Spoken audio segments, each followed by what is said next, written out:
A day in the life of a work-from-home mom, solo parent edition. Good day everyone, it's another day of working from home, and for those who are new here, I'm a freelancer, finance admin, executive assistant, and I start my shift at 12 midnight, so magko-coffee muna ako to kickstart my day. Nabibili ko lang itong coffee syrup in any SB stores, marami dun, and meron din online, at gusto ko nga matry yung white mocha syrup kasi yun yung favorite flavor ko sa SB, pero next time na lang kasi wala dun, meron naman sa ibang brand, at bibili na lang ako pag may pasweldo na si boss.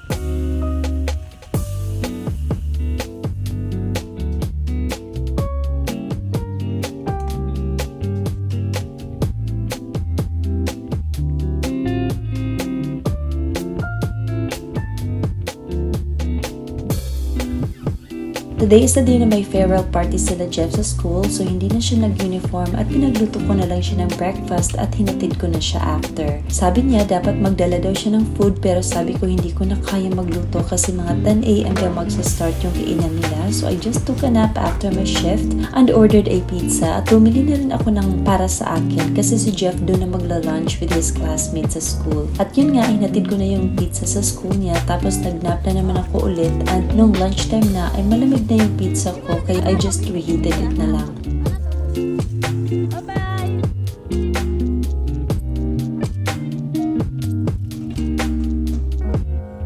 Siyempre, multitasking tayo, so habang iniinit yung pizza, nag-aayos naman ako konti sa bahay.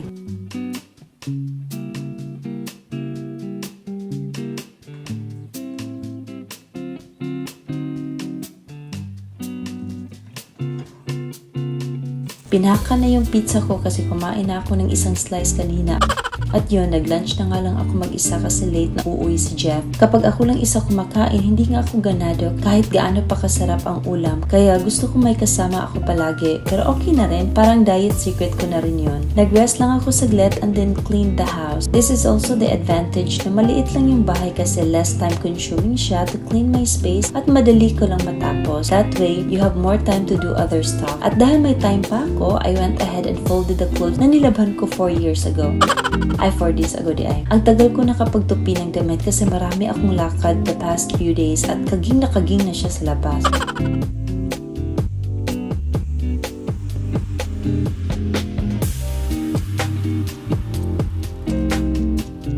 So after ng konting linis, ang bilis ng araw at magpiprepare na ako ng dinner namin. Today, magluluto ako ng shrimp tempura at sardinas na may itlog. Kinakat ko lang ang shrimp sa gilid para ma-straighten siya at di masyadong nakayuko pagkaluto na. Nag-prepare na rin ako ng breading para dito, at sa mga nagtatanong ng induction cooker ko, La Germania ang brand niya, pero 2 single burner ang binili ko kasi mas nakakamura ko kaysa bilhin ko yung double burner na induction nila. Mas convenient na nga to at space saver kaysa sa gasol na binibili ko dati. And as much as possible, dahil kami lang dalawa ni Jeff, okay lang sa akin to pay more for convenience at saka safer rin to para sa amin.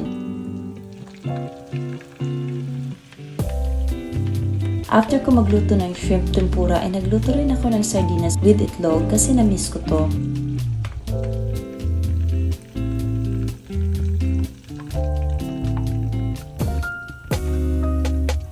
Siguro once in a month nag-crave ako nito, kaya maisa talaga akong sardinas na binibili kapag nag-grocery ako.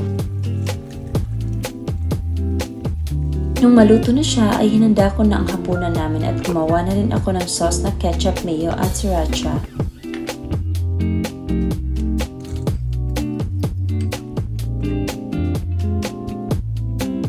And then, we had our dinner, and then after, naglinis ng pinaghugasang plato. Routine na namin ni Jeff na siya ang naglilinis sa mesa at ako ang naghuhugas ng plato. Tapos, sabay kami na ito-toothbrush at umaakyat sa kwarto to get ready for bed.